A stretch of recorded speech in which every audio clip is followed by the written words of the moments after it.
எல்லாருக்கும் தெரிஞ்ச ஒரு விஷயம் என்ன அப்படின்னா வங்கதேசம். ஸோ வங்கதேசத்தில் இப்போ நிலவிருக்க ஒரு போராட்டம் என்ன அப்படின்னா, இடஒதுக்கீடு தொடர்பாக மாணவர்கள் மூலம் எழுச்சி பெற்ற போராட்டத்தால் ஷேக் ஹசீனா, அதாவது வங்கதேச பிரதமர் ஷேக் ஹசீனா அவர்கள் தன்னோட பதவியை ராஜினாமா பண்ணியிருக்காங்க.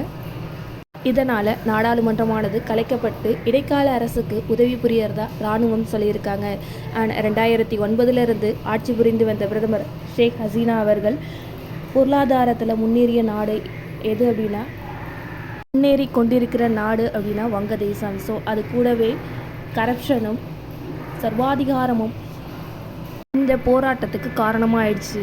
இதனால் ஷேக் ஹசீனா அவர்கள் இந்தியாவில் தற்காலிகமாக அடைக்கலம் கேட்டிருக்கிறதா சொல்லியிருக்காங்க. ஸோ பிரிட்டனில் அடைக்கலம் தரும் வரைக்கும் இந்தியாவில் தற்காலிகமாக தங்குறதா சொல்லியிருக்காங்க. ஸோ இதனால் இந்தியாவுக்கோட வர்த்தகமானது பாதிக்கப்படுமா? ஏன் அப்படின்னா, ஆசியாவிலேயே வர்த்தகம் புரிகிற அதாவது வங்கதேசத்தோட வர்த்தகம் புரியுது அப்படின்னா அது இந்தியா அதிகமாக வர்த்தகம் புரிஞ்சிட்ருக்கு. ஸோ அந்த நிலைமையில் இந்தியாவோட வர்த்தகமானது பாதிக்கப்படுமா?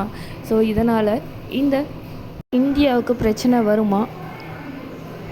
ஷேக் ஹசீனா அவர்களுக்கு அடைக்கலம் கொடுத்தது சரியா அப்படின்னு உங்களோட கருத்தை கமெண்ட் பாக்ஸில் கமெண்ட் செய்யுங்க.